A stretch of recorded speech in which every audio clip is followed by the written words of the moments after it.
En attendant Turuk, le premier envol d'après le film Avatar de James Cameron, prévu en avril 2019 à l'Accor Hotel Arena de Paris-Bercy, et après les différents spectacles de haute qualité dont nous n'avons jamais été déçus, Alegria, Saltimbanco, Corteo, Kuzai, Amaluna, Varequai, enfin de retour à Paris, basé dans cet écrin sublime du parc de Bagatelle, dans un chapiteau tout de blanc vêtu, voici donc le nouveau spectacle du Cirque du Soleil, Totem, écrit et mis en scène par le multidisciplinaire Robert Lepage. Totem retrace le périple fascinant de l'espèce humaine, de son état primitif d'amphibien jusqu'à son désir ultime de voler comme l'oiseau tonnerre au sommet d'un totem. Ces personnages évoluent sur une piste en forme de tortue géante, symbole d'origine de plusieurs civilisations anciennes. C'est un retour sur les liens qui unissent l'homme aux autres espèces, ses rêves et son potentiel infini. Par des tableaux dépeignant donc l'histoire de l'évolution humaine, tels les maillons d'une chaîne se succédant aléatoirement, Totem retourne aux premiers balbutiements de la vie dans un milieu aqueux. Viennent ensuite des personnages archétypaux, hommes de Cro-Magnon, néandertaliens, primates et hommes en complet cravate, qui à leur manière sont témoins et acteurs des grandes interrogations de l'homme. Ce nouveau spectacle explore ses rêves et son potentiel infini, ainsi que les liens qui l'unissent collectivement à ses origines animales et aux autres espèces partageant la planète avec lui.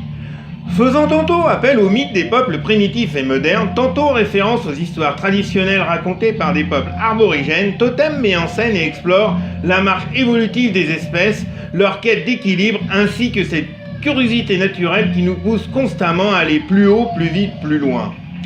46 artistes aux costumes magnifiques, originaires de 19 pays différents, soutenus par une équipe de 72 techniciens pour la création de ce spectacle extrêmement brillant, qui nous emporte et nous plonge entre onirisme, rêve, nostalgie enfantine, tendresse et humour dans un immense plaisir. Les clowns font le show dans le public pendant les pauses et le spectacle pour alléger aussi l'intensité captivante de nombreux tableaux où les acrobaties vertigineuses sont à couper le souffle et visuellement grandioses.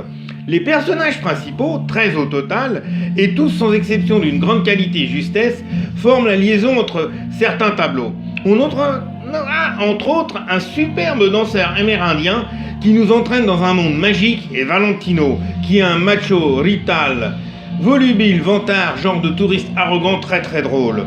Entre équilibre, manipulation et haute voltige, nous retenons notre souffle partant de Maestria. Mon coup de cœur ira à cette évocation d'une scène nuptiale en pantin à roulettes. Un seul mot en conclusion, bravo.